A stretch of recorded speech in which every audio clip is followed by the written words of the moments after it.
evening, folks. Good evening. How are you tonight? Leave me some comments and let me know. Yeah, we're starting early tonight because of the incoming rain and all that other nasty stuff in the forecast. We've got some comments. Hey, Candace. Hello, waving hi to you too. I'm here, but I don't see anything. I'm saying that in what I imagine Chris Sarr's voice sounds like. Nice to see you, Candace. Thanks for watching. Yeah, so tonight, good evening, Robert. Tonight says we're going a little early because the sky is foreboding, and I don't know if you can see just how foreboding that sky is, but it's cloudy and it's overcast. It's cloudy and it's overcast. So thought we'd try to get one done a little earlier tonight. The light's not good, but I have a big floor lamp here next to me to provide light when it starts getting too dark. And thank you, Candace, for finally making one. Hey, Candace. There's Jen. Not a lot of viewers, but most of my pals are up at Sausage Fest right now. They had their bad storm last night, and the Meat Man was saying they've got basically a 90% chance of precipitation tonight. So I'm wishing them all the best as I stay here, semi-quarantined. Should get into voice impressions, says Chris Sarr. Well, that's a good point. I should. I can do a really good Chris Sarr. Go Leafs, eh? Tonight's shirt is the Cinematic Sound Radio t-shirt, as brought to you by my good friend Eric Woods. And tonight's beverages are twofold. We have just a standard 7-Up for my cold one, and I don't know what kind of coffee for my hot one. And I just polished off some amazing steaks tonight. They were fantastic. I'm really glad to be fed before the stream. Hello, Scott. How are you? Things are going good.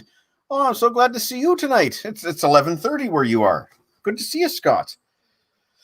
So tonight's stream is on the theme of friendship because tonight I could not be with my friends at Sausage Fest, and that makes me sad. But at the same time, I had to, make a decision, and COVID is starting to hit closer and closer to home. I can't say anything more than that, except that I take this very seriously, my safety, my family's safety, and I could not go to Sausage Fest this year. But I'm looking forward to hearing the guys' reactions to all of my intros that I recorded, and the ones that are rated PG, I'll be uploading, and you'll be able to hear those intros too. Hello, Kevin, how are you? Because I was not able to go to Sausage Fest this weekend, I decided on Deke's suggestion to do a theme on friendship tonight. And it's only appropriate, since I can't be with my friends at Sausage Fest, that I start. I have some very rough notes here, but for some of these, I just wrote names, and I'm going to wing it. The guy here that I haven't known him the longest, but one of the longest that I've known, in a way, is Uncle Meat. In 1987, our high school sent a band to the local Battle of the Bands at Humanities Theater in Waterloo. That band was called Over 550, and it featured Rob Sabo, who is a local musician, a very well-known local musician. And we went there to see Rob, and we went there to see our next-door neighbor, George Balaz. And George was in a band called Zephyr. And I remember we went to... George features into the story a little bit more. We kind of went to heckle George and cheer Rob. But there were other bands that played that night. Some of the names that I remember included Stomach Acid and FUHQ. Clever. FUHQ. I remember that FUHQ had the plug pulled on them, I believe, for language. And there was a band that we saw that night, and I couldn't tell you much about that band, except that the one thing that stuck out to me was that when they started playing, they were playing heavy thrash, and a bunch of guys came down to the front of the stage and were doing the headbanging. And I'd never seen that. 1987, I was 15. So I'd never seen anything like that before. And all these guys are down there at the front of the stage, Humanities Theater, headbanging. And that was Uncle Meat's band, the thrash band that I saw that night. I find this out later on when I meet Uncle Meat for real in, I wrote the late 90s. I think that's about right, the late 90s. I worked a shift with him up in Waterloo, and he worked a shift with me in my store at Fairway Road. And what's memorable to me about that shift was that the Meat Man loves, obviously, thrash, classic metal, that kind of thing, Merciful Fate being one. And he needed a ride home that night, and I happened to be heading that way because I was going straight to the cottage after closing the store. I wouldn't get to the cottage until around 11:30 midnight, but more than happy to drop the Meat Man off after work. And he says to me, Metallica have done this recent cover. John Snow, hello, hi John. John is the webmaster over at tooloudtoOldmusic.com. They're in the middle of their Kiss review series. He just did Paul Stanley's solo album this week. John is also a dead ringer for Richard Dreyfuss, although you can't tell by his avatar. So he says to me, hey, Metallica did a cover of Merciful Fate tunes. They did a medley. And I was like, yeah, I know. Let me get it. And I had it on a cassette in my car. And we rocked that Merciful Fate medley, the Metallica version, to his house. And we kind of bonded that way. That, and of course, finding out that we knew a lot of the same people, like the aforementioned Rob Zabo. So Meat and I became friends.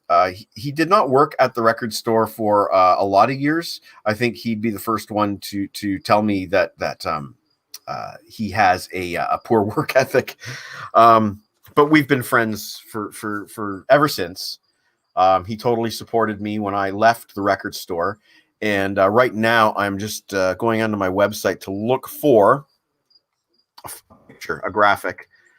And this kind of, to me, underlines our friendship. There is the photo. Get it up on my screen, and then I will do the screen sharing thing. Okay, so share screen. Bum, bum, bum. Share screen. Sharing the screen. Okay, so there you go. According to my notes, that was 2012. Eric and Tom got to meet Alex and Geddy, and obviously got Alex and Geddy's autographs. And the Meat Man gave it to me at Sausage Fest that summer. He said to me, "You're the collector, not me." So, big ups to the Meat Man on that one. That's incredible. I have a CD actually autographed by Alex and Geddy, and I know it's legit because there's fucking photograph of Uncle Meat and Tom meeting Alex and Geddy. So, how cool is that? How cool is that? The guy gave me his CD signed by Alex and Geddy. That's pretty cool, man. That's pretty cool. The Meat Man had a specific story that he wanted me to tell tonight. He's a great singer, as a lot of you may know. You may have heard his work on the Max the Axe album. Hey, Mom. I'm talking about Eric. I'm talking about Uncle Meat. So you're just in time. Eric really wanted me to share the story. I spoke with him on the phone earlier today as he was getting ready to leave for Sausage Fest. He wanted me to share this story because it really, this story really underlines something about our friendship. Wow, generous, nice. Yeah, thanks. Yeah, it was. Eric is not like other people, and he's proud of that, and that's fine. One of the things I love about Eric is that he's not like other people. when Jen and I first got married, she got a job over at RIM, Research in Motion, BlackBerry, and I was working with my company. And we decided to have some friends from work over. Hey, Michael Lefebvre from Mr. 80s Metal Man himself. Check out his website, 80s Metal Man. He reviewed Europe's The Final Countdown this week. So where was I with the Meat Man? We were having a party at our house with a lot of our new coworkers, Jen's from RIM and mine from my work. And my buddy Chris Thuss, who has contributed to my website many, many times, came over with his wife, and we played Rock Band. We had a Rock Band night. And they were all very impressed with Meat singing. It's kind of interesting when you mix friends. You know, you never know how it's going to turn out. And, Meat showed up with, I think he probably showed up with some beer, and he drank a little bit and went out went up and sang The Trees by Rush. There is unrest in the forest. There's trouble with the trees. And everybody was blown away by how great he sang the song. And so he finished the song, and everybody's like, man, that was great. And he goes, I'll be right back. And I wasn't sure if he was like going to have a smoke or what have you, but we're all there sitting there in the living room, and there's that one moment of quiet where all the conversation just kind of naturally pauses. And that's when we hear this sound, this drip, drip, drip, drip, drip, drip, drip, drip, drip, drip. And Chris's wife Lori says, is he? It's like, yeah, I think he's having a piss right now. And he's with the door open, the infamous open door piss, with my brand new coworkers and Jen's new coworkers from RIM. Kevin Semister, I used to mix friends. Then I found out years later that they all hate each other. Yeah, well, that does happen, man.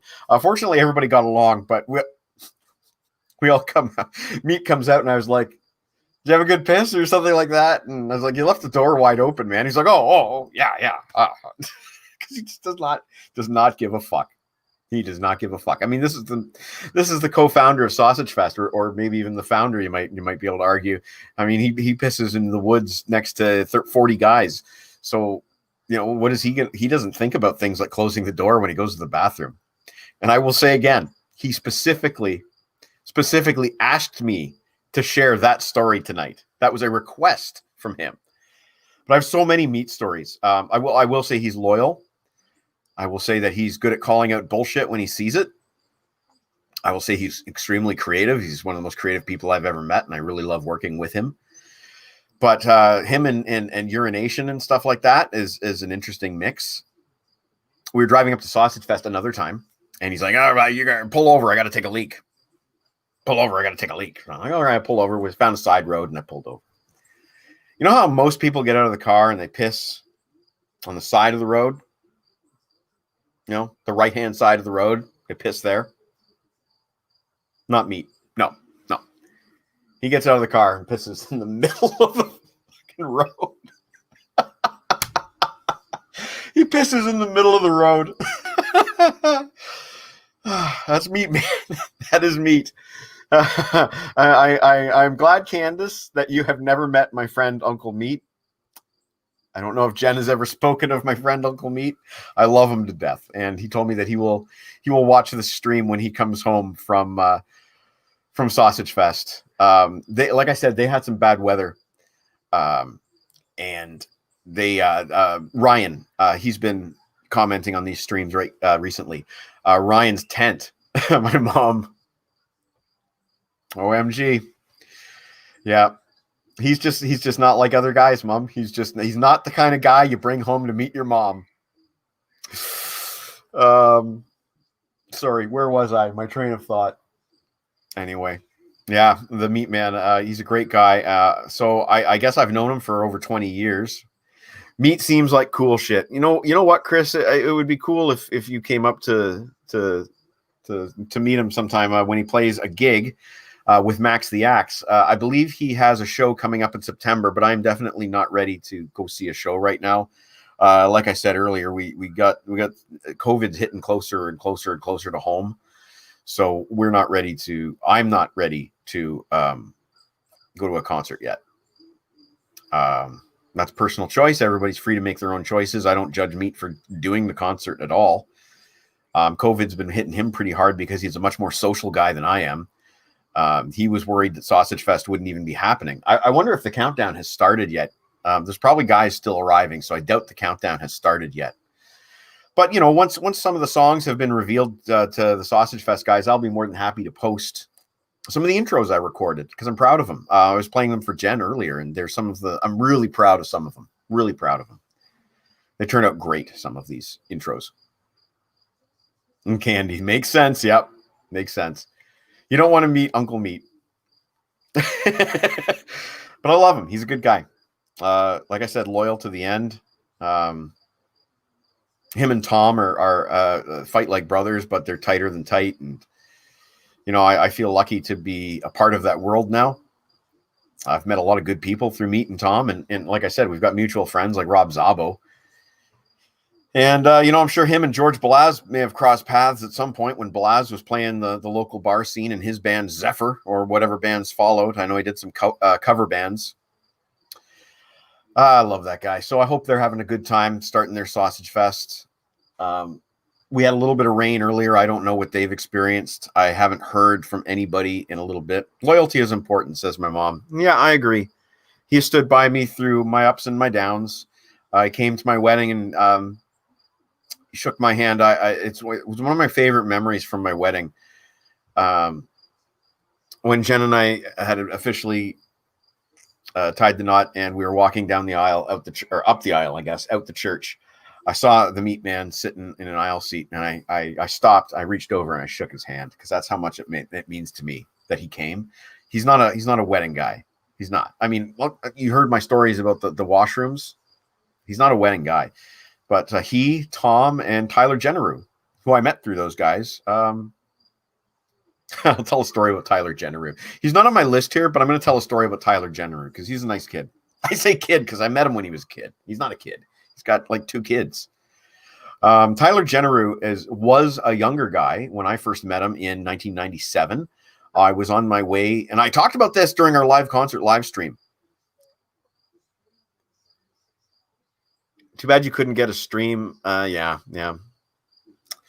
It's okay, Chris. I honestly, I don't want it streamed.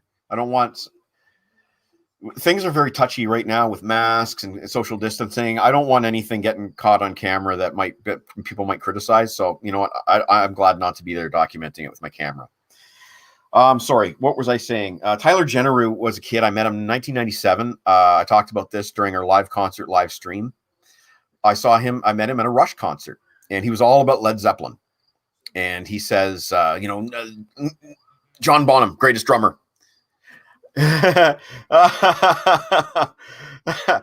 know what, John? It's got to be Judge Judy. My Jennifer, she loves her Judge Judy. So it's got to be Judge Judy behind me.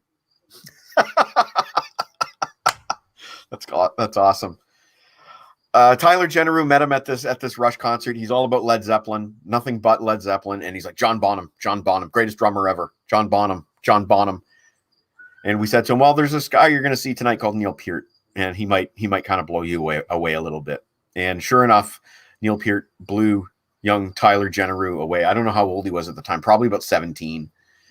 And today he's, I did a 4-episode podcast with him several years back.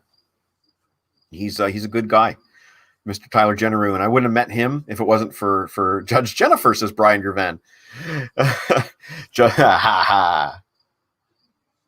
Judge Judy rocks, says Kevin Semister. Yeah, hang on. Let's see if I can think of a good Judge Judy quote.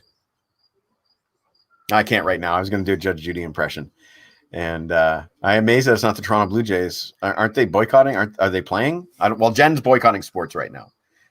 And you know what? Fuck it. I'm going to say this. Even though I said 2020 was going to be my year of not being political, I'm going to say it. And if I lose a couple viewers because of it, I don't give a fuck. But Black Lives Matter. That's all I'm going to say. So Tyler Generu would have never met him without Tom and Meat and those guys. Dave Haslam, another great guy I met through all them. so proud that Tyler is one of my friends, and very, very sadly, Tyler had a black dog, beautiful black dog named Zeppelin. Don't piss on my leg and tell me it's raining, says Kevin Semister. Just roll your eyes, says Brian Gervan. Come on. Black lives do matter, says my mom. Yep, that's it. I'm not going to say anything else.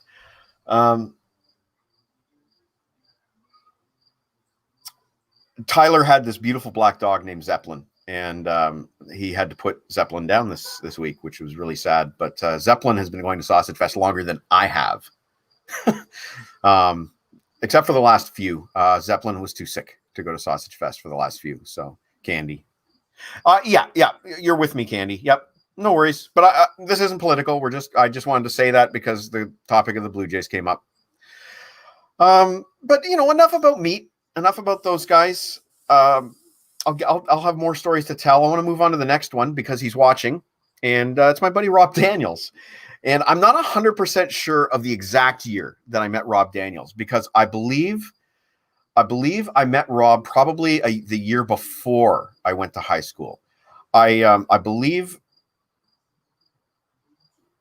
Bob Shipper invited Rob Daniels and a mutual friend named Andy Chernko over to our street to play guns one night, which is a game with flags, basically. You'd hide a flag in the backyard, and you'd carry around a plastic gun and go, bang, bang, you're dead. That kind of thing. We used to play that all the time. And I remember somebody had some firecrackers, and I think I threw a firecracker and scared the shit out of Rob, which I apologize for. Bob and I used to prank Rob a bit, and it's nothing I feel proud about. It was mean, but obviously Rob and I are friends today. We were high school kids, and Bob was a shit, man. But I met Rob through Bob Shipper, and we became friends in high school. And normally, in life, you don't necessarily keep in touch with guys you met in high school. But before social media came along, Rob Daniels and I reconnected. An awesome game, says Candace. Yeah, I guess you must have played before too. We used to play games of flags or guns that used to encompass our entire neighborhood. Well, not our entire neighborhood, but several families' yards, and they'd all be within bounds. We had a great time. Great time. Let me think here. Sorry, I've lost my train of thought. Rob and I reconnected via the record store. Not via social media, but via the record store. He is an avid collector of soundtracks, and I've never seen his physical collection in person, but I know it's impressive. He has different versions of this. He has promotional CDs that have never been released to the public of this. And he, not only that, but he's interviewed so many of the greats on his show Visions in Sound, which will be on later tonight. And Rob, you can feel free to drop a comment and promote Visions in Sound, and I will be happy to talk about that. So over the years, I would sell CDs to Rob, and of course, when social media did come along, I befriended him on Facebook, and we've been in touch ever since. I've appeared on his show a number of times, and I will again. One thing I do remember about Rob from 1986, we talked about this last week, was our first rock concert, which was when Free Fair came to play at Grand River Collegiate Institute in the 86 year. And Rob bought a Free Fair bandana, which he still has today. And one thing I remember about Free Fair was that they were billed as the band from Florida, which I always thought was funny. Like there's only one band from Florida. That seems strange to me. They played covers, rock and roll covers, that kind of thing. Yeah, so technically I went to my first rock concert with Rob Daniels, and Bob Shipper was there, and most likely Andy Chernko was there as well. I would be surprised if he wasn't. Yeah, we had some good times. I have a copy of a video, not on this computer, but on my home computer, of a anti-drinking and driving video infomercial, I guess you'd say, that Rob and Bob Shipper did. Many years ago. I guess it would have still been when they were in high school, maybe 89-ish, I think. Rob would know, obviously, but it was a great video. It had Bad Medicine by Bon Jovi jamming in the car that eventually hits my buddy Bob Shipper and kills him. And I remember In the Air Tonight by Phil Collins was the outro music. I can't remember the name of the guy that played the drunk driver, but years later, 1995, it's such a long story, but he came to my birthday party. All right. So Visions and Sound tonight at midnight on 98.5 CKWR when animals attack. So Rob, the name of the guy who played the drunk driver in your video years later in 1995, he hit on the girl that I was wanting to become my girlfriend. He came to my birthday party. It was in the early days of local BBS's, bulletin board systems, and I only knew him by his handle. I didn't know him by his name. And he was invited to my birthday party. It would be our first time meeting. And he showed up, and it's like, holy crap, it's that guy. The guy that killed Bob Shipper in Rob Daniels' anti-drinking and driving video. It's him. And he tried to take my girl that night. Craig Hamilton was the drunk driver. There you go, 1989. Craig Hamilton tried to take my girlfriend, and she did become my girlfriend. And funny enough, that girlfriend from 1995, I'm still friends with her on Facebook today. So, you know.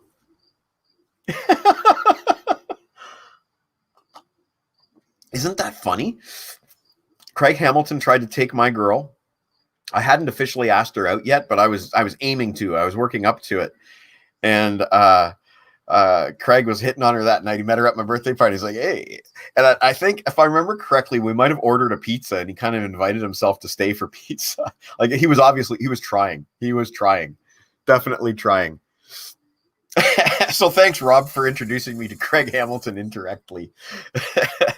But it was actually a great video. Like, we're having some laughs here because of this incident, but it was a great video. It was really well done. I remember one effect that I was blown away by was he cut from inside the car with the drunk driver to Bob walking down the street. And in the car was playing Bad Medicine by Bon Jovi, and walking down the street was silence. But he cut the music and it echoed into the Bob scene where there was silence. And I thought, how the hell did he do an echo? Wow. Like, it was beyond what we thought was doable. It was a long, long way to go. That was the end song by Phil Collins. My bad. I thought In the Air Tonight in there, Rob? I'm probably misremembering. Anyway, I thought it was a great video. I have a really bad condition copy on my computer at home. It was something that it makes me smile. You know, seeing Bob at that age, you know, I got to send it to him. I got to send it to him. I don't think he's seen that in like 30 years.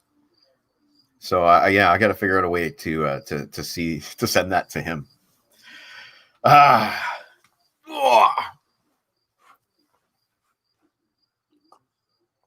I'm enjoying my coffee. Remember that? What movie am I quoting? Enjoying my coffee. That's just a fragment of the scene. Enjoying my coffee. Name the movie and you win a prize. You can see Judge Judy behind me. Anyway, like I said, Rob and I have had some really good times. I seem to remember shenanigans running around the woods with a pellet gun. I don't remember if Rob was in on that.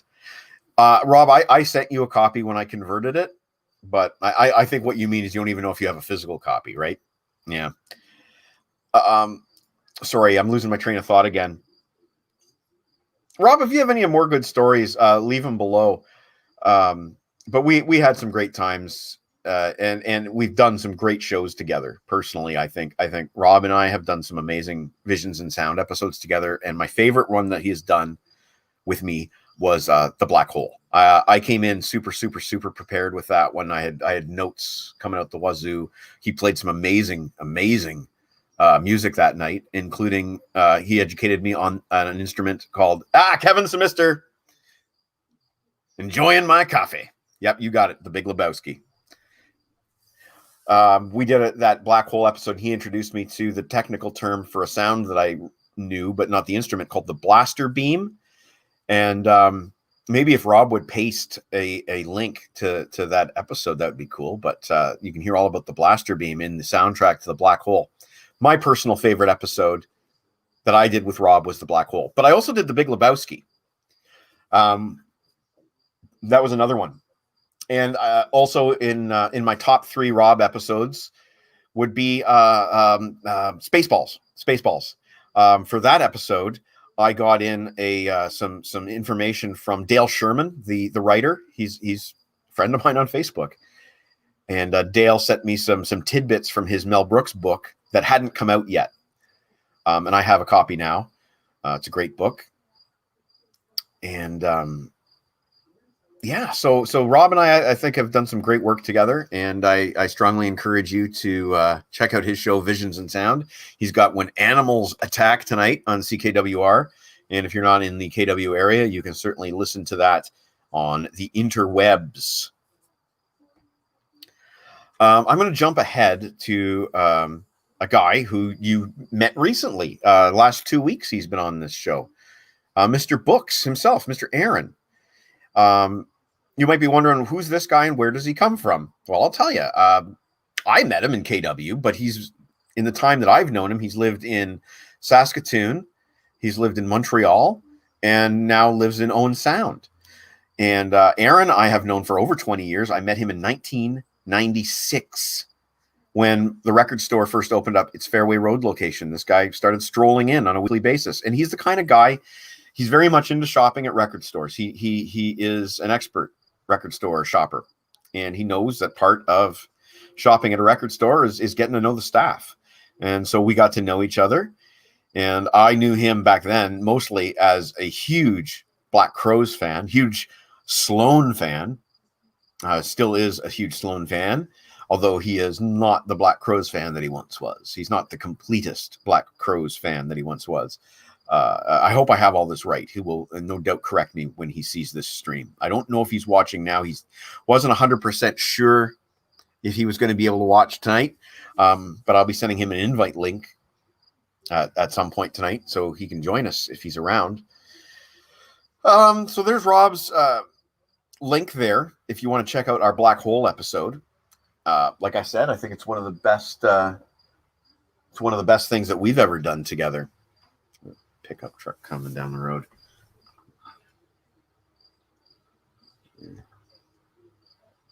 Yeah. I'm a grumpy neighbor.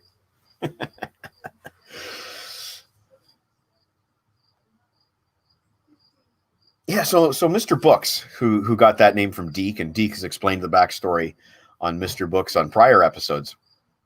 Met him in '96, and he would start he did me a few favors that I really appreciated in regards to the Black Crowes. One of which was picking up their Show Nuff limited edition box set in Toronto for me at the big HMV store on Yonge Street when that still existed, when that was still a thing. He picked me up a copy of Show Nuff, and I believe he also picked me up a copy of, it was the single from the By Your Side album. I'm thinking Kicking Your Heart Around. No, Chris Sarr. No, not that guy. No. It's the guy who fucking parks his truck in the middle of the road so he can offload his fucking surfboards. I don't know if you can see him through the woods there, but he's like parked in the middle of the road. Oh, shit. Wouldn't be a night without technical difficulties, would it? So over the years, the single that he bought me, I believe, was Kicking My Heart Around from By Your Side. And that was a gift. That was like a Christmas gift. There's so much. Scott, I haven't even got to you yet, man. You're on my list. There's so much I don't know about the Mike Ladano story. Scott, I'm curious. Leave a comment. But did you hear the story about Uncle Meat pissing? You might have to rewind and hear the story about Uncle Meat pissing. Brian Gravan. Ow! Hey, man, that camera has survived a number of falls already. And I thought it was a piece of crap when I first used it. I paid $70 for it when I first used it months ago. Rob will remember I couldn't get it to work, but now I got it to work. So good on me. Mr. Books, I cannot remember the timeline of him moving to Saskatoon and Montreal. I can't even remember the order of him moving to those provinces. But when he did leave town, he kept in touch with me. He would send me packages, which he still does today. But one thing that he did that was interesting was he couldn't buy and sell CDs in his local towns anymore, Saskatoon and Montreal. He just couldn't get the money that they were worth.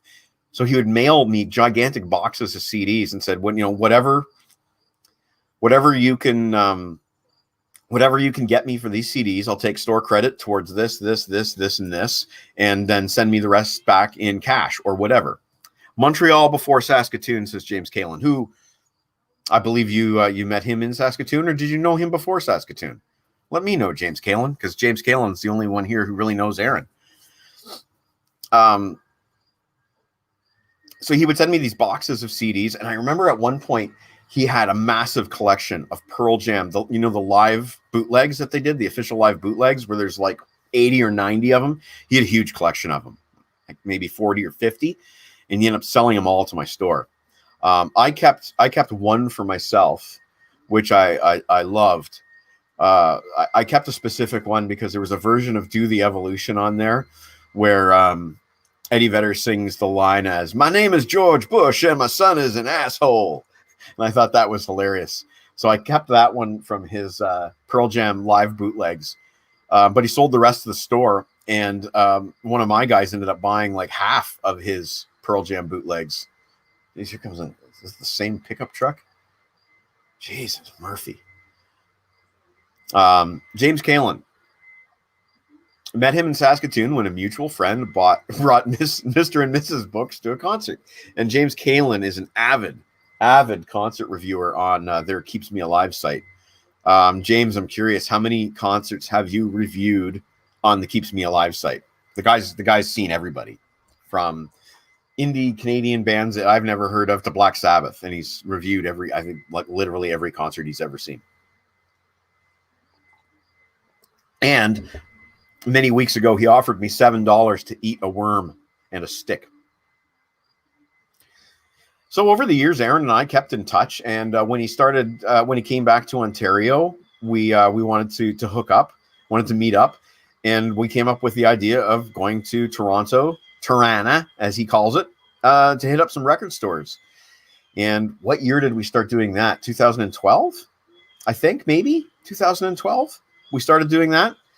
We missed last year, and obviously we missed this year. But we will resume record store shopping in Tirana at some point in the near non-COVID future. A lot of great scores with him. And one of the most exceptional things about Aaron is his love of community. He is I was going to say a big part, but I don't think that really does it justice. He's really the 10 onlookers, says Chris Sarr. Yeah, eat it, says Candace. No, I'm not going to eat no, $7 is not enough to eat a worm and a stick. No, it's not going to happen. No. Sorry. You guys have distracted me once again. His sense of community, the WordPress community. He is the cornerstone. 356 concert reviews. Went to 10 or so concerts before he started doing reviews. So there you go. That's insane. Awesome. That's all there for you at the Keeps Me Alive site. All of that is there for you to read. Yeah, so Mr. Books, his sense of community, it's not just me that he sends packages to. It's everybody. Something he thinks that we would enjoy, get some appreciation out of. You saw several weeks ago when I did that Kiss stream, and Mr. Books surprised me with all those Kiss ugly dolls just out of the blue. Scott Peddle, Chris Sarr is a creepy peeper. Yep. I've always said so. Should I move on to Scott Peddle? He's next on my list. Should I? I don't know. Sure. We'll move on to Scott Peddle. So Scott Peddle is the person that I have known the longest here. Oh, well, maybe Chris Sarr, but maybe not. Maybe not, because Scott Peddle was a neighborhood friend, and I may have met him before I even went to school. Chris Sarr I've known since fucking kindergarten. Hi, Rosanna. Nice to see you. Hello, Brazil. Hope you're great. Forgive me. She doesn't speak English very well, but I'm sure she's loving this. Well, thank you for watching. Here, I'll show you some of Canada. Here's Canada. Here's Canada tonight. There you go. So it's just me tonight. So yeah, Chris Sarr I've known since kindergarten. Scott Pettall maybe even longer. Scott and I know each other via a couple of guys named George Balaz and Todd Meyer. And George Balaz was my next door neighbor, and possibly, probably my oldest, friend. Certainly the oldest kid that I knew. I knew him probably first. Wow, that was a big old hawk or something. Whoa. That thing was huge. I wish I could have shown you that. Wow. George was he was older than me by several years. So, he was kind of like out of my age group, but we were all in the same neighborhood, and he lived next door. He had a corner house there. Whew, and there's so much I could say about George. He's no longer with us, so I'll keep it nice. There's so much I could say about George. Well, he's the guy who got me into KISS, really. He got the whole entire neighborhood really kind of into KISS, and I believe the story goes that he got into KISS via Todd Meyer. Nice to see you. And sorry, Chris, what does your wife say? That you're a creepy peeper? That's not good, man. That's not good. George was an interesting guy, a bit of a loner. And we gave him a lot of shit, but he had it coming. There's no denying that. He earned all the shit that he that he got in return. I remember one summer, Bob Shipper and I just fucking water bombed his window with water balloons. We just fucking bombed that window. And he earned that. Won't say what kind of stuff he did, but he earned it. He had it coming. He was a little bit older than us and competitive. But, he was by and large, he was a nice guy. I don't believe George Balaz ever hurt anybody. Yeah, sure, he had a creepy collection of Playboy magazines. But I don't think he ever hurt anybody. George was really into KISS. He was really into metal. I taped all of my albums from him initially, basically. And he was bad with money. He collected things and then sold them off. Collected things and then sold them off. Collected things and then sold them off. He had a great collection of early G.I. Joes, and then just one day he was into something else and sold off all of his G.I. Joes. So I have things like an early non-swivel arm Snake Eyes figure, thanks to him. All of his Transformers, sold them off. I remember I bought Optimus Prime and Blue Streak from him. And then his comic books. He said he was never going to sell his comic books. I bought all of his Transformers and all of his G.I. Joes. I still have all of his Transformers and all of his G.I. Joes. I have all of that stuff. I never sold that stuff. But he was bad with money. He would get into something new and have to sell off all of his something old. And one of the things that he was really into that he, needed to be funded was collecting KISS records. And there was one point in his life where he only needed 2 KISS albums to have a complete collection. Those 2 records were Dynasty. No, sorry, The Elder, and not 100% sure. The other one might have been Double Platinum, might have been Killers. Not 100% sure now. I believe that's how Scott built his KISS collection. Oh, look at all the KISS CDs. George must be in town. Yeah. But anyway, The Elder. He was hunting for The Elder. Couldn't find it anywhere in town. And a kid at school, I've told this story. This is actually Record Store Tales Part 3, my first KISS, on my website, mikeladano.com. The story goes that Joe Chicha. No, I'm getting things mixed up. There's 2 stories. There's two stories. I'll tell the Elder story. He was missing Hotter Than Hell in The Elder, and I got him Hotter Than Hell. And I've told that story a number of times, but the Joe Chicha story was The Elder. Joe Chicha was like, "Oh yeah, I got all the Kiss albums." And I said, "Do you even have The Elder?" And he's like, "Yeah." And I said, "Would you be willing to sell it? Because I got a buyer." And he's like, "Yeah." And I was like, "Okay, no problem. I'll broker the deal." So we made an arrangement to go to Joe Chicha's apartment some Sunday afternoon. And George, I don't know how much money he had with him in cash, but he's like, "I'm not leaving without that record." It's like, if he says this much money, I'm getting it. I'm not leaving without that record. It was probably at that point the last Kiss record that George needed.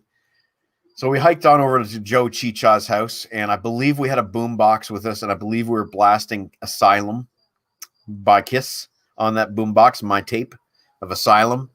That boom box loaded up with C-cell or D-cell batteries, or a combination of both. And Joe Chicha was a no-show. We buzzed his place, no answer. Buzzed his place, no answer. Buzzed his place, no answer. George was pissed. And of course, Joe Chicha didn't own The Elder. He was just full of shit. I don't know why he would say he has something. He wanted, "Oh yeah, I'm cool. I got all the Kiss records," and then dug himself into a hole when he said he was going to sell it. And then it turns out, of course, he was full of shit and he didn't own any Kiss, probably no Kiss records. But yeah, Chris Sarr will remember Joe Chicha, won't you, Chris Sarr? I know you will. Joe Chicha went to school with both of us. Yeah, so that's the story of how George never got The Elder from Joe Chicha. We used to play baseball in the park, Pop 500, and Scott would join us. And I remember Balaz, he would say, "Bob Shipper is the best at Pop 500. I'm second best. And then George, and then John, and then Rob, and then you and Scott are at the bottom of Pop 500. Remember he? So well, Michael, thank you for showing up, man. 200-mile drive. Okay, well, you take care, buddy. You take care. Take care, man. Thanks for watching. Yeah. So yeah, he would act all cool and pompous regarding Pop 500, and he would always bring 2 pops with him into the baseball diamond, 2 pops to drink, and he wouldn't share either of them. Wouldn't share. George Blaz, rest his soul. He wasn't wrong, says Scott. Well, that is possibly true. I was telling my mother this story last week about how George Blaz, he didn't break the window himself, but he definitely shared responsibility for breaking a window at Stanley Park School. And somebody threw the ball. He was supposed to catch it, but instead of catching it, he ducked, and the ball broke the window right behind him. So everybody blamed George for breaking the window. Chris Sarr, a couple of us biked over to Joe Chicha's apartment and didn't answer the buzzer either. There you go. Isn't that funny? Isn't that funny? We both got stonewalled by Joe Chicha.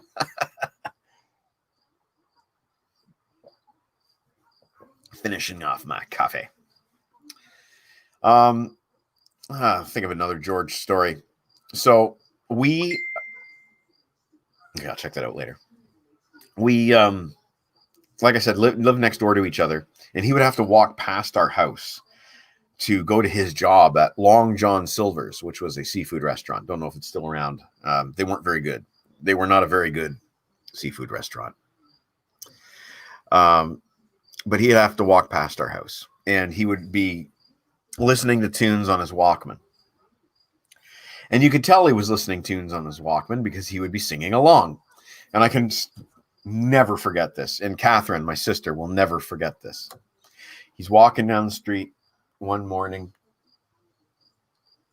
and as he kind of shrinks into the distance, all of a sudden we just hear, "All right, love gun, love gun, love gun." And we were just killing ourselves laughing. We could not believe it. And we'd hear him practicing his bass and singing from his bedroom window. Love gun, love gun. And just, he was not a good singer. George Blaz was not a good singer. He was trying to do like a Gene Simmons kind of voice.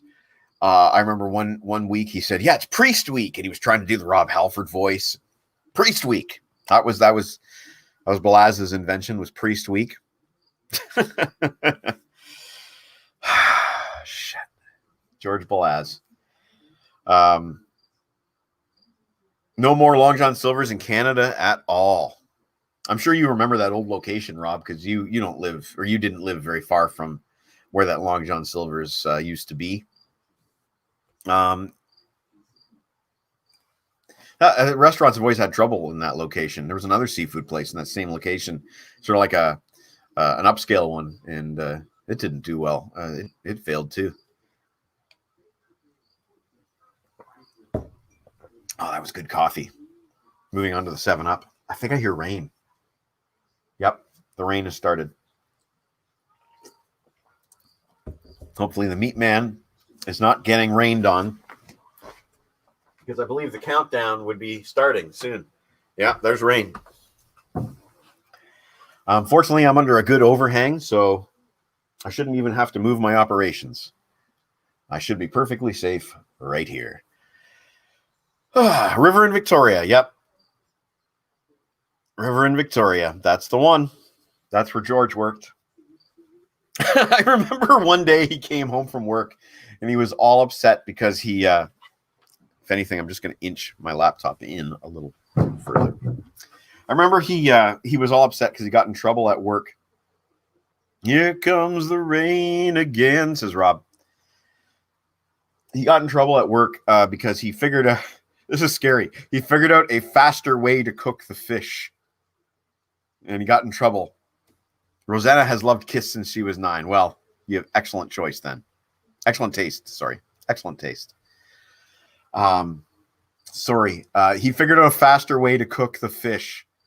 And he got in trouble for it at work. Now, that's a scary thought, isn't it? He figured out a faster way to cook the fish.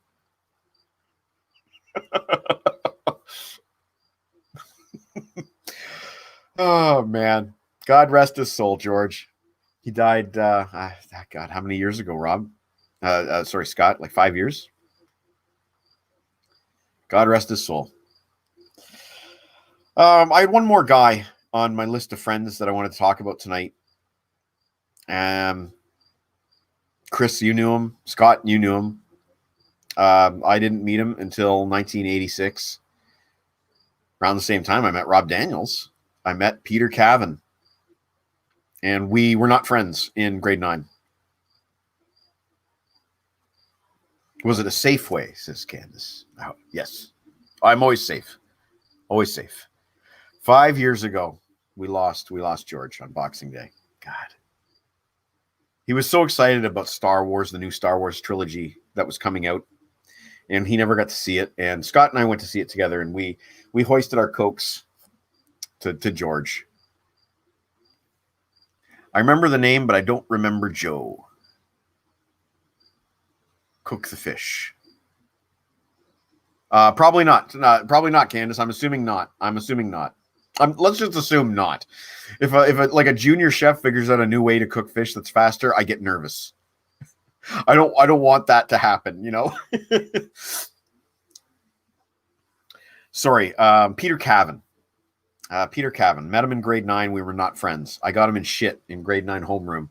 He was eating nibs, you know, those little licorice things. Nibs. He was eating those. And I tattled on him when the teacher asked who had the nibs. I said that him. And he's like, "Oh, you fucking asshole," or what. He was not happy with me when I ratted on him about the nibs. But we became friends in grade 11 or 12. Got closer year after year after year. And in grade 13, in particular in grade 13, we got to be really good friends. I think we had I don't know how many classes we had together, but we studied together all the time.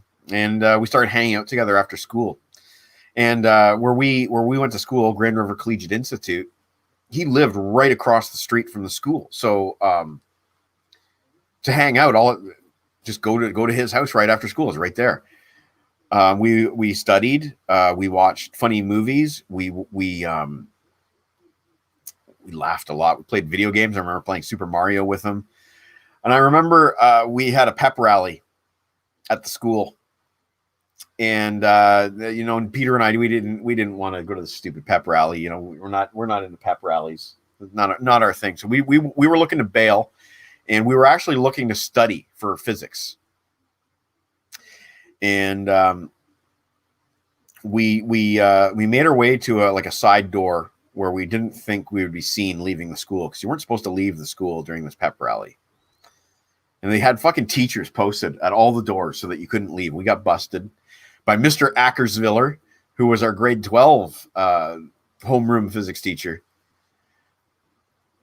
It wouldn't have been a physics exam that we were studying for. It would have been math.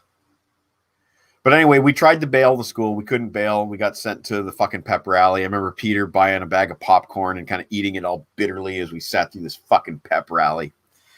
And we're like, we were going to study. We were going to study. Not you should just let us go study. We're just doing right across the street there. But no, they wouldn't let us go study. It's unfortunate.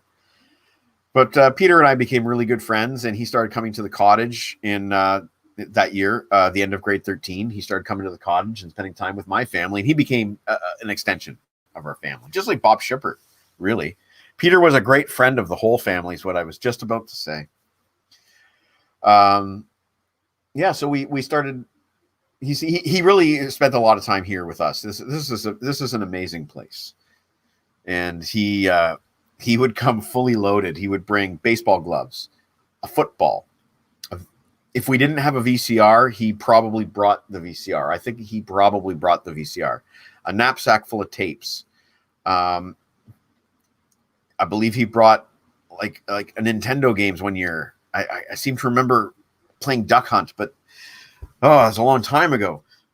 He came fully loaded, and he did not rest. He would move from one activity to the next. So we're playing catch down at the beach. The next thing we know, we're playing badminton in the backyard. Next thing you know, we're having a fire. Next thing you know, we're having a swim. Next thing you know, we're going on the canoe.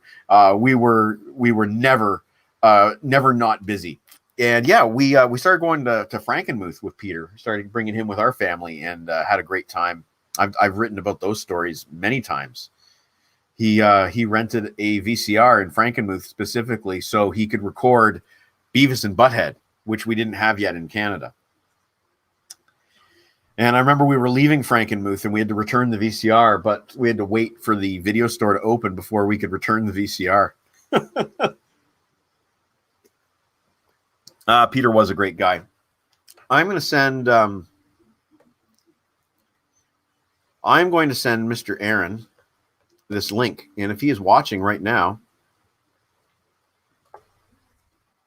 you can join me. Wanna go live? Send him the link.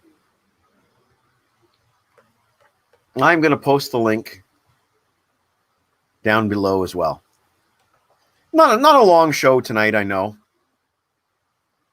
Was the tennis court still by the high school? Candace says. I'm trying to think. I don't remember a tennis court by the high school. The only tennis court I remember was Stanley Park School. That's the only tennis court I can remember. So you can join me by clicking that link there. The rain is starting to come down a little harder, so I am glad that I'm kind of wrapping up with my friendship stream right now.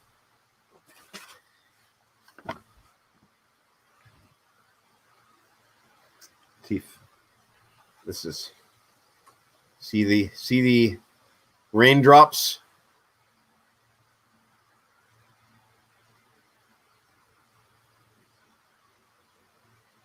There's a little bit of thunder.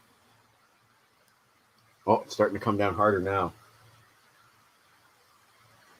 Yeah, you might get this. This could be interesting. This could be interesting.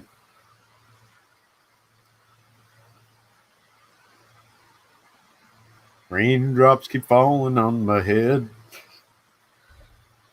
Anyway, I hope you enjoyed tonight's show. Like I said, it's a little on the light on the Scott. Dude, you want to talk? Like, what do you want to talk about, man? Like, I don't know. Like, what do you want to talk about? I don't want to say anything embarrassing. I don't really have anything embarrassing on you. Hello from the fest, Seb. So nice. Is it raining, Seb? Is it raining where you are? It's raining where I am. Good to know that they are okay at the fest. Potential to become a friendship river. Yeah, with that rain. I do not have to water the plants. Scott, so invite me to the live stream with you. So you can say hello. Seb, I posted the link. You have to click this link here, right here.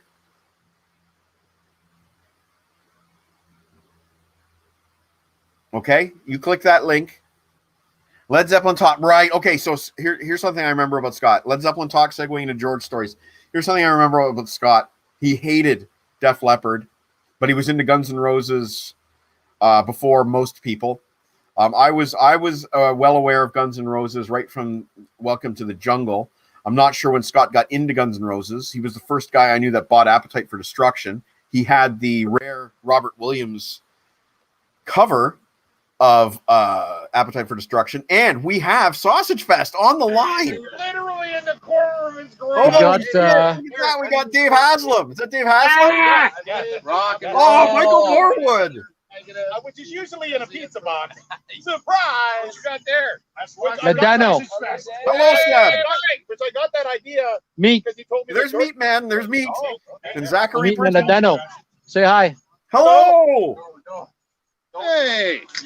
Hey, They got Bucky. Uncle Meat. Uncle Meat is here. Looking good, buddy. There he is. Hey, Zachary. Hey, Hello, Bucky. sir. How are you? Good, you? Incredible. This is The incredible. fire master. Is it raining? Answer. I just ate a sausage made of Hello. COVID. Hey, is it raining? Is it raining? It's raining where I am. I'm not part of this. I did not partake. Wayne says he loves you and he does not want to give you COVID. You should come. Yes, buddy. Well, I love him. He's a good man. He is a good man. It's so nice to see.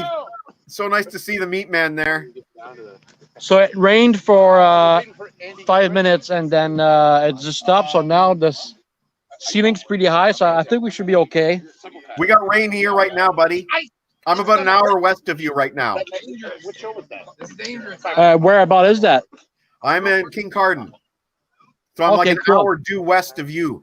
And I would say if this is coming in from the lake, it's probably heading your way. It'd been about an hour maybe. So Michael Moore will do the rain dance for all your viewers right now. There we go. I'm not dancing. Not dancing. not dancing. What's that? Well, You me- can dance we if you haven't want had nothing to to. drink So you know what? No friend of mine. You know Frank what? is not approving any of this right now. Frank's just shaking his head like, oh my God, why am I here right now? So you know what, Seb? Everybody take off their pants. This because we're talking about friends. Can you put Haslam on real quick? Can you show Yeah. me Dave Haslam? Okay, so my friend Dave Haslam is an asshole dancer. He's a fucking asshole dancer. One day he's at Sausage Fest and he's like dancing like an asshole, and he fucking like rammed right into me, knocked my glasses right into the bridge of my nose, and I almost fucking fell into the Let fire me show your viewers because of that guy. Tyler Dave Haslam. peeing with no hands. Tyler is peeing with no hands. Can you That's see? fake news. Fake news. Fake news. Look, how many guys do you know that pees with their both hands? Me, I have to because I'm Italian. No, but he's like his hands were on his hip. He was doing like a freestyle peeing Because he's session. half stiff. Well, every man's got his own He's style. just Italian, that guy. You're peeing is a personal thing. You have a different. Everybody has a different style. It's too much crosstalk here. That is true. Oh my god. Well, we are at Sausage Fest. Well, I think we've lost the sausage feed. We may have lost the sausage feed. I think we've lost the sausage. Well, that was fun. There you go, folks. That was fun. What do you think of that? That's a first. That has never happened before. Scott Peddle, yeah, he thought, oh, Seb's back. Seb's back. Let's go. Let's get Seb back. right now. There he is. Okay, you're back. We lost you there for a minute. Not to be confused with the barber. His dad is not happy right now. Neither is his cornhole. Cornholio. I am the great Cornholio. Must find TV for my bunghole. I can hear Jen. I Hey, can hear Aaron. Jen laughing at you Stay from out of the brain. inside. Oh, Oh, Aaron, the Buddy. Peña. Oh, There, you I got- almost witnessed an accident live. Yeah. Be a few of those. When it gets dark. Well, this is a surprise to have the Sausage Fest live streaming on the Friday Well- night show. We're all really happy and sorry you're not here. Well, thanks, man. I really appreciate that. When are you guys starting the countdown? Imminently. Imminently. Live intro. Okay. I'm going to tell you right now. There's a couple special ones that I want you to pay attention to, and Cool. especially Frankie Toms has to pay attention. So these are the late bloomers. That's why we're fucking winning over here. These Who's the late arrivals? cards here. Oh, there he is. Boom! Who are the late arrivals, Seb? I don't know. You don't know. Oh, John Brown. No. Oh, No, okay. John Brown will know how to get here. Okay, so John Brown. No. John Brown needs to pay attention to number 98. Okay. Can you remember? 98? Yeah. Can you Remind me and remember I'll that? remind you. 98. John Brown. 98. 98. 98. Unfortunately, I also recorded an entire segment for Tal. Oh, but yeah! Tal's not there this year. You're at the wrong place, buddy. He is there. Look at this shirt. This is the wrong fucking place. I don't want any baggity stuff. How's it going, bud? Say hi to the brain live. Ladies and gentlemen, the legend himself, Oh, it's John Brown. Mr. John. And you can tell it's him because his shirt says down. You could That's how you know it's John Brown. Yeah. what they call. He's gonna take me to Browntown later. Oh, yeah. Is, I'm is hoping. Frankie, You is said Frankie that around? was too easy. No hesitation. Uh-oh, trouble. Is Frankie Toms around? Brown-related joke I've heard it all. Yeah, no kidding. System of a Brown. So- That's when I poo. All right, Adano, I'll let you go. My neck and my arms getting sore from holding that camera because I'm at whim. Please say hi to Frankie Toms, Tyler Generu, everybody Oh, else. Tyler who wants to say something. Oh, there he is, Tyler. Brain, we seen that coming? Hey, We buddy. watched you pee live. He's out. He's out. It's frozen again. Is he not coming? No. No, sorry, Tyler. All right, I think we've lost Sausage Fest. Well, at least you got to see Well, that was fun. That was fun. That was a lot of fun. I can't. Well, there you go. You guys have now seen Sausage Fest live. That is a rarity. That has not happened. This could be a first in the world. Who knows? I don't know. You guys have seen it though. That's incredible. I'm so happy to see that and to say hello. Well, that made my night. That made my night. That's the perfect topper to the friendship stream theme. Is Sausage Fest. That's incredible. I'm so happy to have done that. Well, if nobody else is going to be joining us, I don't know what else I could say. Scott Peddle wanted some stories. Scott Peddle used to bitch about Def Leppard. I bet you miss being there. Yeah, Mom. Well, you can see what it's like. You can see what it's like for yourself. That was cool, Rob. Yeah. So that was Sebastian, Rob. That was I don't know if you've ever seen his face before, or I guess you have in the Geek Vlog video with the mustache. That is Sebastian, and he's a good man. So Scott Peddle, yeah, he bitched about Def Leppard. He what did he say? Something about shrieking, pour some sugar on me. He was not a Def Leppard fan, Mr. Scott Peddle. Yeah, we would inevitably walk home from school talking about George. We always had something. Always. There was always something going on, George. That's weird. It's so strange that he's gone, but he disappeared for many, many years. He left town. Can't remember all the different rumors about where he went. I think Windsor was one of the rumors, but yeah, he disappeared for many years, and we were looking for him. We'd Google him, and I remember there was a turtle biologist that was also named George Blaz. And anytime I Googled George Blaz, I would always find articles about turtles. And then eventually, Scott and Todd Meyer, they found him on Facebook, the real George Blaz, and that's how we reestablished contact with him. Everybody always had George stories, says my mom. Yeah, that is the truth, man. That is the truth. He was a character. He was a character. He could have been Spinal Tap. He was a funny guy. Well, the rain has slowed down. It's no longer. It's coming down, but it's no longer pounding like it kind of was. It wasn't really pounding, but it's a nice night. It's quiet. There's nobody really around except for the pickup truck people that keep driving by. And yeah, so I guess nobody else is joining us. Aaron, I sent him the invite link, but I don't see an Aaron around tonight. Oh, so that's too bad. It was nice to see Seb. I guess Scott doesn't feel like joining, or Rob doesn't feel like joining. The ball game is 0-0. I thought now just. Yep, that's you are witnessing Jen's routine right now. In a way, it's like Jen is joining us with the show, because this is her nightly routine. She loves her Judge Judy, and she loves her Jeopardy and Wheel of Fortune as well. I don't know if Wheel was on behind me earlier, but those are her shows that she loves. And I didn't know that they were playing. I thought that they were boycotting, but regardless. Not all of the games. Not all the games are boycotting. Okay. NHL and NBA are everybody. MLB isn't and hasn't been. I don't know if you caught that, but that was Jen. Hi, Jen. Hi, Jen. Hey. Yeah, so if nobody else wants to join, which is fine, then I'm going to call it a night. It wasn't going to be this is probably a joke about the rainstorm. I would, but don't want to steal your thunder, says Rob. So once again, Rob's going to be doing When Animals Attack on his show Visions and Sound tonight. If I am still awake, I will be catching his show tonight. And apparently the Jays didn't play last night, according to my mom. No, they didn't. Them and the Red Sox. Well, Scott, if you don't want to join, which is fine, then today is Jackie Robinson Day. Apparently, Yes, it is. it's carrying according to Kevin Sinister.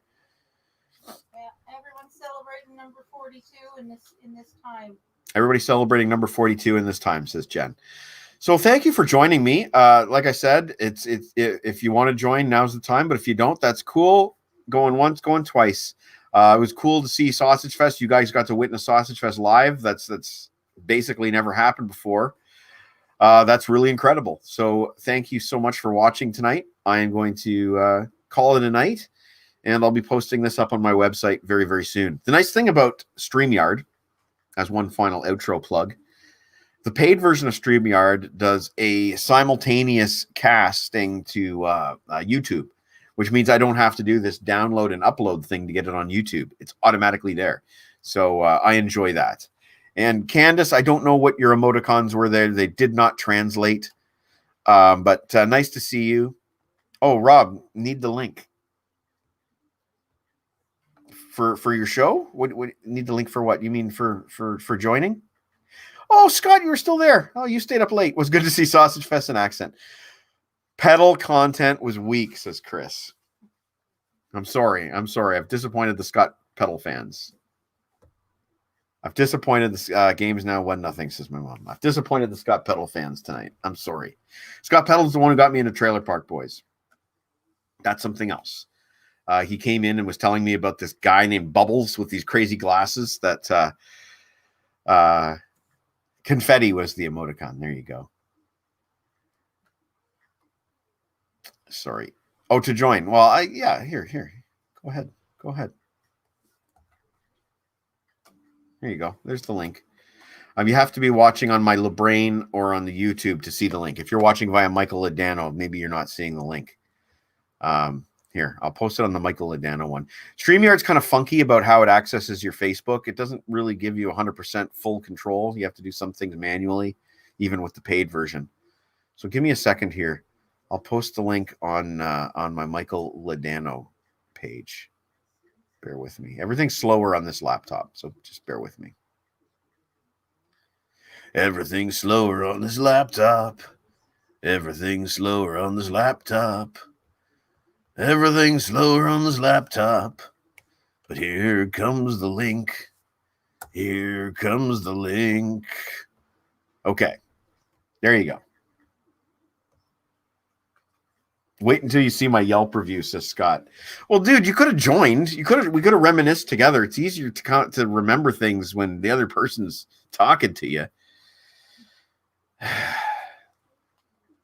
None of my complaint. I feel like Scott Peddle and Chris Sarr are my own. Those guys from the Muppet Show. What is it, Statler and Waldorf? Is that their names? Statler and Waldorf. That's Scott Peddle and that's Chris Sarr.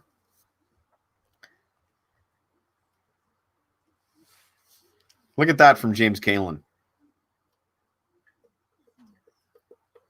Thanks, James.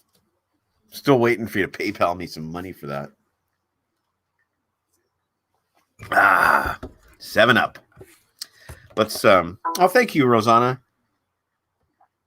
That's really kind. Thank you. And I think Rob is joining us. There we go. Here's Rob. Hey! How you doing? Good. How about yourself? I'm doing okay. Doing okay? That sounds like you're hesitating. Yeah, well, I just found out another friend passed tonight, so Oh no.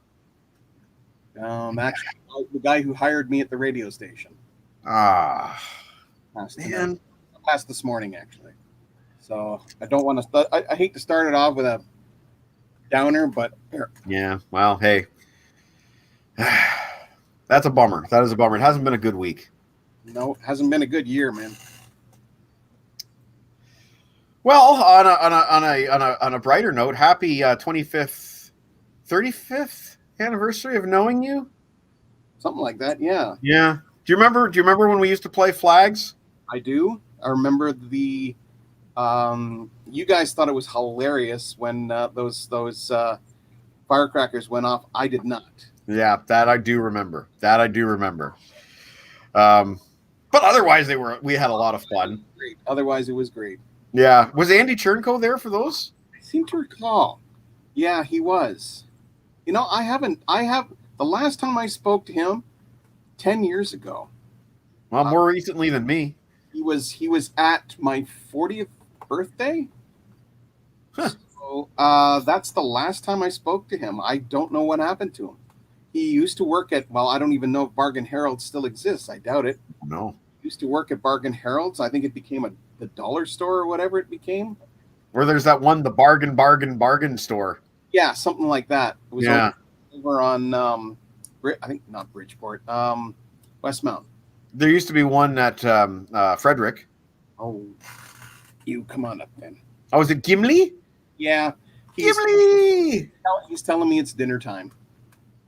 If you put Gimli on the camera, it would be our very first cat cameo ever on this show. Come on. I know we have some cat lovers. I'm sure James Kalen is one. I know it's dinner time, but come on up. Come on. Scott Carson, the heavy metal overlord, says his condolences. Thanks, Scott. There's Gimli, our very first cat cameo ever on this show. Gimli is he's almost becoming the star of your Wednesday shows. Yeah, well, what happens is that my stream ends at close to his dinner time. Right. So yeah, it's a little bit more difficult to keep the cat quiet during that time. So at this point, who gets more comments, you or Gimli? Me at this point, but Gimli's still. Gimli's climbing. Yeah, he has that. Yeah, I know. Oh man. I'm soon enough, buddy. Gimli, it's good to see you. It's good to see you. And Rob, just for tradition's sake, I'm going to say Voivod!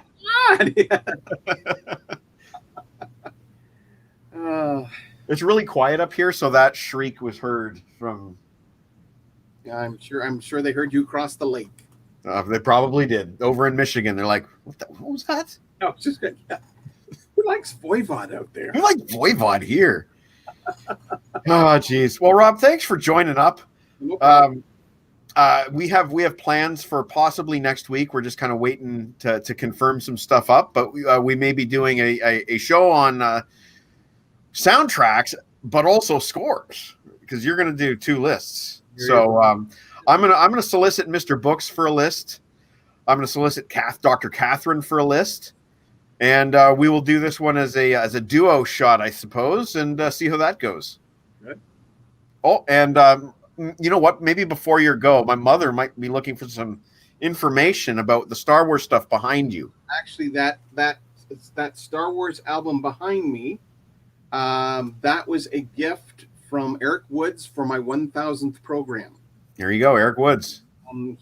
I once mentioned offhand that I didn't have the gatefold Star Wars album, and was actively looking for it.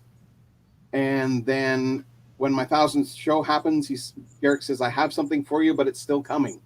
So a few weeks later, he was on the show and he hands me this, and I'm like, "That's so cool." It was so cool. That is cool. I think just getting into a little bit of an aside here before I call it a night. Obviously vinyl has come back in a huge way. I'm not so much into reissues. There's a million of them, but vintage original pressings is something I'm kind of interested in getting collections of. Kiss is one thing that I want to start getting vintage original pressings of the old albums, and I think Star Wars soundtracks is another one. I'd like to replace my original Empire Strikes Back that my sister has. I'd like to get that one. I'd like to get the original Return of the Jedi. Yeah, you know what? A couple of years ago stumbled across at a flea market in Midland sealed copies of both Raiders of the Lost Ark and Temple of Doom. Nice. And for like $15. Decent. So I was like, yeah. Yeah. No problem. Factory sealed. So they're in a safe place right now. I imagine so. I used to own Raiders, but I probably gifted that one to my sister too. I'm just glad they have a safe home, that they're being loved. Yeah. But I think I want to get my collection, the original vinyls, because there's something special about those. The gatefolds, as you mentioned, Empire had a beautiful gatefold. When COVID is over, perhaps we shall end up hitting up a record show or a collectible show. You never know what's in our future. Hey, I mean, if they still have flea markets up in Midland, you never know. Because I have a feeling that guy is probably still selling stuff up there. There's flea markets in all kinds of hidey holes all over this province. I'm sure we'll run into stuff. Yeah. Well, Rob, thank you so much for joining us. You have a good show tonight. If I am up, I will be with you. By the way, I just want a quick plug. I am one of the finalists in the record Reader's Choice under local entertainment. So vote. Yes. On their website and vote often. You can only vote once a day, but vote often. Okay. On the Waterloo record. Yes. Okay. Visions in Sound. Yes. Okay. My name. But yes. You guys, you're all paying attention. You know what to do. Go vote once a day if you can. You can. Okay, Rob, you have a great show tonight, and I will see you hopefully later tonight. But if not, I'll see you on Wednesday, I'm sure. Sounds good. All right, take care, man. And thank everybody for watching. Ciao. I know.